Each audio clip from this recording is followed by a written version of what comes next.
welcome back on Gayatri's English Hub. Today we have an amazing teacher, a native speaker, or such a kind soul who has made me so comfortable right now, to be honest. Before I was very anxious. So do watch to the video, everyone. This video is going to give you gold today. That's what I believe. And we have Miss Jean today. She is a language trainer, a person, an influencer, a YouTuber. Do check her YouTube channel as well. I'll tag her so that you can get to know more about her. So, hi, Jean. How are you doing today? I'm good. Thank you so much. I'm very happy to be here. Most welcome. So, Jean, we'll start with a small introduction of yours because I think on my channel, this will be really first native speaker who I am hosting Ah. right now. Yeah. So hmm I really want you to go slow, like your slow English podcast. Oh, okay. Yeah. Okay. Okay. Okay. So I'm Jean. I have been an English teacher since 2019. So almost 5.5 years now. I currently live in the United States. I live in Florida near Miami. And I'm also a really big language nerd. I love language learning and languages in general. So, for example, all of these books behind me are all about languages or learning languages. Yeah, I'm very happy to be here. And I currently teach classes, but I am also making content on YouTube, Instagram, and TikTok. So that's That's me. that's yeah, that's very lovable. I am a big fan of your content, Well, specifically thank you. your videos, slow English podcast. Plus, your series of vocabulary. There is another expression I taught to my one of my students, something like that. Yeah. That's something I follow a lot, and I look up to you when it comes to content creation. I want to provide the value out there on internet to help the learners because when it comes to learning the language English, you are a person who has been living the language. For Mm, us, we have put efforts behind making things happen to us for us, but in your case obviously you must be learning some other languages. I think I remember you saying that you are learning a language. I'm forgetting the name of hmm the language right now, but hmm yeah, you were talking in one of your podcasts where you mentioned that it's a process, takes time, efforts. hmm Yeah. So hmm today we are going to Absolutely. talk about language challenges, the psychology behind learning a language, and how do you deal with the learners specifically for spoken English Mm, communication, right? hmm So I'll start with that. How do you take and develop interest in different languages apart from English? That's your native language. So you are mm, interested in other languages. So how do hmm you make your mind up for that? So like deciding which language to learn? Uh, so part of that comes from what I'm interested in, but part of it also comes from practicality. So, for example, I'm currently learning Spanish because I live in South Florida, and South Florida in the Miami area, so many native Spanish speakers here. And so it's very practical to know at least some, conversational Spanish. So part of it is need or practical uses. And I think that applies to a lot of people when it comes to English. A lot of people I think are learning English because it's practical to learn. So I understand that practical side of it, but then also there's languages that I have learned to some elementary degree because I was interested in them. So, for example, I spent some time learning the basics of Brazilian Portuguese because I love the sound of Brazilian Portuguese. And so it was just interest. I didn't have a reason to learn it other than I think it's interesting and I think it's a beautiful language. Um, Same thing with French. I got to like intermediate level in French because it was 2020 during the pandemic and I was bored. So I learned French for that reason. So I think it's important to be interested in the language that you want to learn because um, interest will sustain you much, much longer than, you know, obligation. So, um, one of the questions I ask some of my students when they come to me and they're talking about motivation, they're talking about consistency, I ask, do you like English? Like, do you actually want to learn it or do you have to? Because that makes a big difference, I think. So, Great. This brings me to my next question, to be honest. I had something else on my brain, but do you want to learn the language or do you have to makes a difference? That's what something which has left me, speechless right now, that I never thought about it. Though mm, I know that for me, it was not an obligation. For me, it was something which I just got interested in and I just followed the process without even getting conscious much and without even pressurizing that, oh, I have to complete it in deadlines, right? Maybe 3 months, four mm, months, 5 months, something like that. Jean, let me tell you one funny part of the language in India. hmm It happens to me a lot of time. I have been the learner of the language, and gradually I have also been teaching the learners of the language.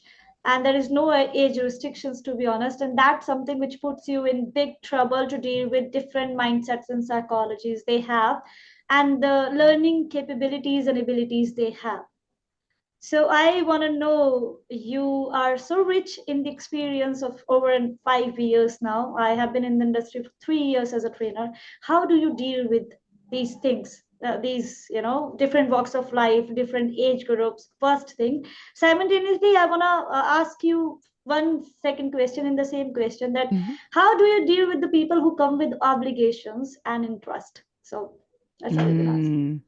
mm. So, first, when it comes to the different mindsets, and especially when it comes to beliefs about our own abilities based on whatever age, location, temperament, excuse me, personality, any of that. Um, there's something that we say, or maybe just I don't know if it's a set expression, but something I've heard that I think is really relevant here is if you argue for your limitations, you get to keep them, which is basically a fancy way of saying if you say, "Oh, I can't do this for whatever reason," okay, it becomes true. So one of the things I talk about a lot with my students is these questions of mindset. Um, can you, like, do you believe that you can do it? Because I've seen the different levels of success from both sides in my students. So I have some students who have that really fixed mindset. They think that no, like I'm never going to be fluent, I'm never going to achieve this goal. And versus students who either don't really think about it very much, um, they don't really dwell on it, or they think I'm where I'm supposed to be. I will make the progress I'm going to make, and though the difference in those mindsets, I think has a clear correlation to how much they learn over time and how confident they are when they speak. because I have students who are about the same level, but the student who is just more confident and just going for the conversation and not dwelling on mistakes, not, monitoring their language too much, there's a perception that the more confident student is more advanced, even though they're the same level. So confidence can create the illusion of a more advanced skill. And so this is something I try to tell my students, fake it till you make it, basically. And when it comes to these beliefs specifically about age, I don't believe that there is an expiration date on learning. So yes, there is this big focus on, you know, children learn languages so easy and it's so hard for adults. And I understand why that feels true. However, we have an expression that's like it's apples to oranges, meaning these are two things that look like they're in the same category and you should be able to compare them, but you can't. They're not, you actually can't compare these two things. So that's another thing I tell my students is, we're not going to focus on trying to learn or trying to compare our language journey with that of a child. It's completely different. And so there are actually a lot of advantages that adults have that children don't. So we can use those advantages. But yeah, this is something I definitely talk about a lot with my students, these mindsets. And so part of being, and I'm sure you've experienced this as well, talking to people about languages and about their process, being a teacher, you're a teacher, but you're also almost like a therapist in some ways too, or like a counselor, because you have to address the parts of mindset because mindset is everything. So yeah, I do spend a lot of time talking about that with my students for sure. And I'm sure you've experienced this as well. Yeah, I mean, Mhm. uh, coming from what happens in India, that India is really diversified country when it comes Mm. to different cultures, languages. I mean, in our constitution, India, we have 22 constitutional languages, the languages which have been recognized by the officials, right? Wow, 20, 22, 22. 22, yeah. Wow. However, more than 144, 147 languages are spoken across the country. Oh my gosh. Every That's single, wild. yeah, every single 10 kilometers or 10 miles Mhm. or 20 miles will take you to the whole different experience of the culture and the language. This is how the India is, right? That's so Wow. big, so rich, so full of Mm-hmm. different languages, cultures, flavors. Yeah. Mm-hmm. But when it comes to learning a language called, which is a global language right now, English, coming from different vernacular mediums, people they have, like for example, when they study in their academics, they have their local vernacular mediums like Marathi medium, Hindi medium, Telugu Ah. medium, Gujarati, different mediums they have. Then they Mm. face challenges. I come from medium where I have studied in Hindi completely. No, we do have Mm. schools, we do have English medium schools in India, international schools in India. We do have amazing faculties. Everything is there, right? But at times, a lot of people can't make it and can't afford it. Yeah. Mm. Mm-hmm. So that's why they go for their local mediums and get trained, they study there. That's how it works. Mm-hmm. So for me, when I learned the language, and after learning the language, when I have to sit with the people and guide them that no, you can learn it, you can make it. If I can make it, so can you.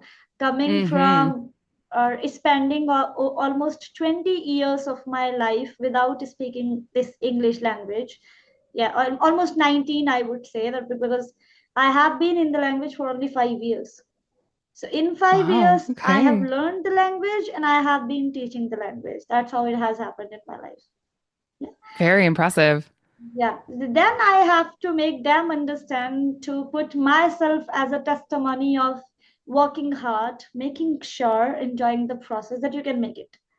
So Mm-hmm. this is something which works for me, to let them and to get them over with the mindset they have. Mm-hmm. That's how it happens, Mm-hmm. right? So Mm-hmm. this is the biggest challenge in India. But now let me ask you one more question. You are here to answer many more my questions. As I am a learner as well today. When I'm sitting in front of you, I'm learning a lot about teaching, about making people comfortable, and making sure that I am able to, support them in all the way Mm-hmm. possible while getting into the process. There is something which is really funny at times. You must have seen, when it comes to learning a language, there are different advertisement on social media, or maybe at a lot of places you see that learn this language in just 30 days, or maybe in 21 days, or maybe in just 3 months. And that is something which makes people come to you with a lot of unrealistic expectations, and that annoys me like anything. You cannot make it in Mm-hmm. 3 months. So how do Mm-hmm. you deal with those mindsets things? Oh, yeah, this plague we have of of creators saying, I learned Italian in 7 days, or oh yeah. Um, it really it annoys me as well. Absolutely it does. Because you're right, it creates these unrealistic expectations. And then when students or when learners don't do the same thing, then they feel so bad. They're like, oh my gosh, I must be a horrible learner. I'm doing something wrong. And it's, of course, it makes me very sad to see as a teacher. Um, but that's where, yeah, we immediately go into when I meet with a new student, I ask a series of questions to immediately understand what their expectations are, because I've been doing this long enough, and I've taught so many students that I realized this needs to be a day one question of what are your goals? What are your expectations? What are your current habits? And that's something else that I try to um, teach my students is about the connection between your habits and your outcome. Because I think of um a lot of my students also have this expectation that taking a class from a native speaker, let's say for half an hour or an hour once a week, is going to just magically transform their English. And that's another expectation I have to manage. I have to say, listen, these classes are an opportunity for you to practice what you've learned in your own pursuit, your own study, your own contact with the language. And so, um, yeah, when it comes to these videos about time expectations, there's such a focus on now, now, now, right? Like I want to learn the language, I want to learn it fast, I want to learn it now. And part of it is I think we are obsessed with instant gratification. Like we want the thing, we want it now. We don't want to wait for it. So it feels very magical to think, oh, I can be fluent in 3 months. That would be great. If that were true, oh my gosh, the world would be a better place, I think.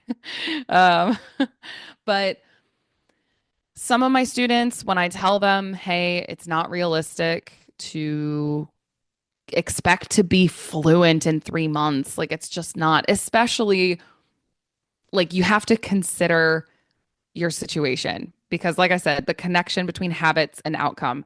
So, if your current situation is you have a full time job, you have a family, you have children, pets. Maybe you're taking care of your parents, or, maybe you're a full-time student at university or whatever it is. If you do not have an abundance of free time, if you do not have, if you, or I'll say it this way, if you have any other obligations and you can't dedicate 8 hours a day to learning a language, you're not going to become fluent from zero in 3 months. It's just not possible. But I will say that there are some situations where it could be, but the situations are so specific that it's just not, it doesn't apply to a lot of people. So if you don't have a job, if you don't have any family obligations, if you don't have any other distractions, you have the freedom of all the free time in the world. If you do nothing but study English for 8 to 10 hours a day for 3 months, you could go far. Absolutely. But who has that kind of free time? Nobody. So, that's one of the things I try to do is look at your current habits, small and steady, or I'm sorry, not small and steady, slow and steady wins the race.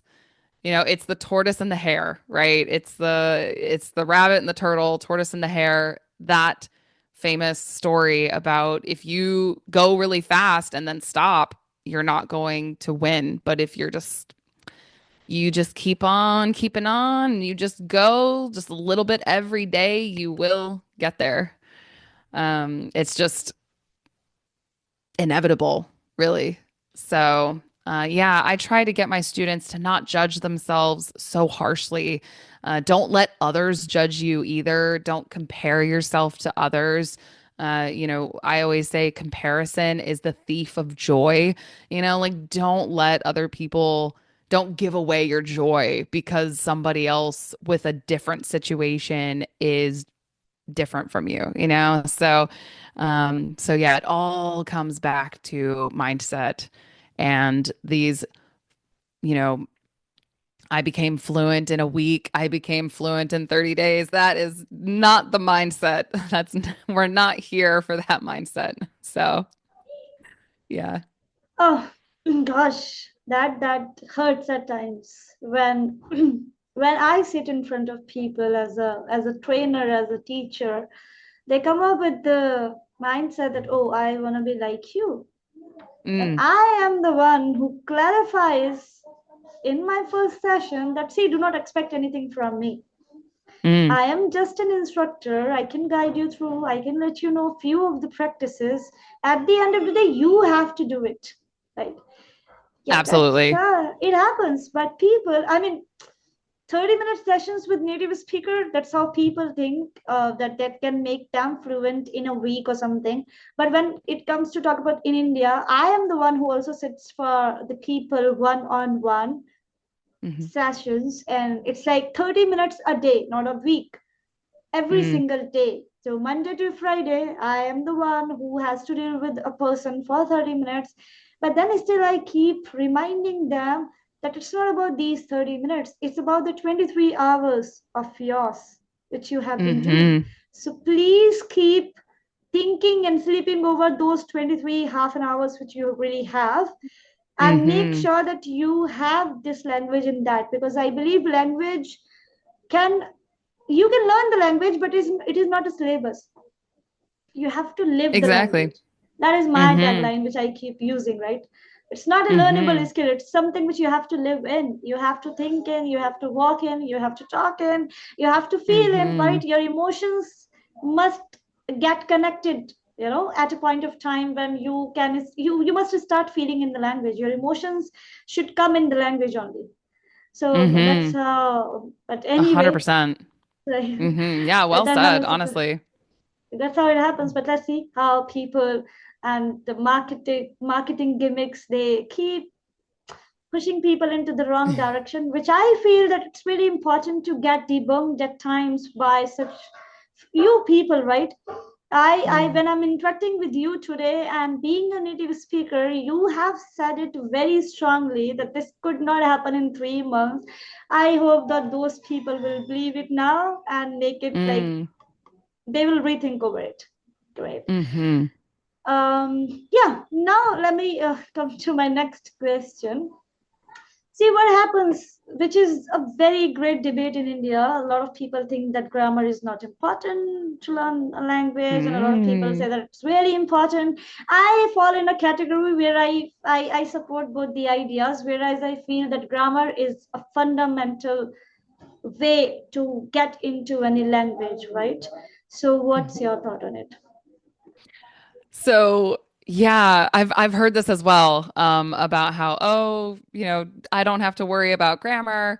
The reality is that you can't escape grammar. Like, I think people have this idea that grammar equals school, grammar equals academic, and or grammar equals study, maybe. And the reality is that grammar is just the way that we put words together. So you're taking these your nouns and your adjectives, and grammar just tells you how to put them together in a way that will make sense to other people. So you can't escape grammar if you want to be understood. And so um, now, how you decide to learn it, you can learn it in a variety of ways, whatever is going to work best for you. But if you want to be fluent, you will be learning grammar whether you know it or not. So, for example, like you can sit with a textbook and you're consciously learning grammar, or you can immerse yourself in comprehensible input through videos, through conversations, through whatever. And unconsciously learn grammar. But if you get to a point where you are having conversations, you learned grammar whether you wanted to or not. So I don't really understand the avoidance. I think what people are trying to avoid is like that academic, like, oh, I don't want to study. I don't want a textbook, which I understand. I get it. Like, I know I have a lot of textbooks, but I that doesn't mean that I expect everyone else to learn from a textbook. It doesn't work for everyone. And so, yeah, I would say, like, please don't avoid grammar. Like, at least understand the basics. Like, you don't have to obsess over it. Um, but understanding at least the basics of how you make plural nouns or how you conjugate verbs. If that's all you do, like at least get that down. And if a language has some word order rules, learn the basics so that at least you have that. That would be my recommendation. If you really don't want a textbook or if you really don't want to consciously learn grammar, just spend, half an hour at the beginning of your journey, learning the basics, and then fine, go wild, run free, in your comprehensible input. That's totally fine. But I I do always recommend at least some awareness of grammar. Don't avoid it entirely. That's really great. So do I. At times, I feel this is something which makes your that makes a floor for you to stand on. That's what Mm-hmm. I believe Absolutely. about grammar. Otherwise, you'll fail, or maybe you'll slip in and you'll feel like, oh, where have I made mistakes, or what have I really done? So great, okay, let me ask you spontaneously one more question. Sure. What do you really think about accents while talking to people coming Huh. from different dialects they have? So what's your thoughts on it? What's your thought? On accents, yeah. So I have a lot of students who are very concerned about their accents. And I want to clarify, that because I feel like not a lot of people realize this, but there's a difference between an accent and mispronouncing something. So you can you can pronounce everything perfectly and still have an accent. So these two things are connected, but they are not the same thing. So I encourage people to focus on pronunciation. I don't like when my students feel bad about their accents because an accent is like a it's a sign of where you are or where where you come from. And I don't think it's a bad thing. I think accents are cool. I think accents are conversation starters. If you're talking to an American, for example, an American might ask, like, oh, what's your accent? Like, where are you from? And then, like, boom, you've got a conversation right there. And, I don't want my students or learners to feel bad about where they're from. It's it's your culture, it's part of your identity. And I think that it's a cool thing that can be shared. It's like, oh yeah, like I'm from this place. And yeah, so I do not consider accents to be a bad thing at all, but I do recommend focusing on pronunciation. Make sure you're at least pronouncing things correctly. And wear your accent with pride, you know? That is something which I feel. So I do support people who want to learn the accent. I mean, because they love it. They do not want Mhm. to hide their identity with where they come from. But still, if they feel okay, or that is something which makes them happy, that they must go for. Sure. But after working on their basic fundamentals, at least their grammar, right pronunciation, correct grammatical structures, and everything, then they can move on to the. This is something which is the last part of learning a language if you really want to acquire that Yes. accent and anything. But in Hmm. India, it happens a lot of time. People are so concerned, ma'am. I come from southern part of India. I come from northern part of India, Mm. and I have a strong MTI or something. So that's why I asked you a question. Now people will be relaxed, right? Hmm. See, Jean, this interview comes to a very spontaneous, and I'm really upset about it. I wish we could sit for more or long time. But thank you so much for joining me. I'll ask you to leave a last message for my students or for the people around there who want to learn the language. Yeah. Sure. So, like we've been talking about, believe in yourself. Like, I believe you can do it. I believe if you learn a little bit every day, then, and I know I say that a lot, but it's true. Like, slow and steady wins the race. Consistency is key. And try to be curious and interested in the language and have fun with it. You're going to learn more, better, faster, longer, remember longer if you like the language and if you're curious. So stay curious. That would be my message. Thank you so much. You are such a kind teacher, trainer, a person to collaborate with. I really look forward to have many more good conversations if we could make to guide people and to just break some very social market norms to Mm, so which will help the learners to get disheartened at times, and which will mm, help them to not to get their hearts broken at time when they get it right by some different mm-hmm, unrealistic expectations and market gimmick. But I mm-hmm. wish you all the very best, and thank you so much for being here on my channel. Thank you so Thank much. you. Same to you. Thank you for such a great Welcome. conversation. I hope we have many more in the future. 100%. Uh, Thank you so much. I'll definitely tag your channel, and I'll let the people know there that do connect to that trainer. She's such a kind lady. Same. Thank you so Alrighty. much. Thank Take you so care. much. All Thank you so much. right.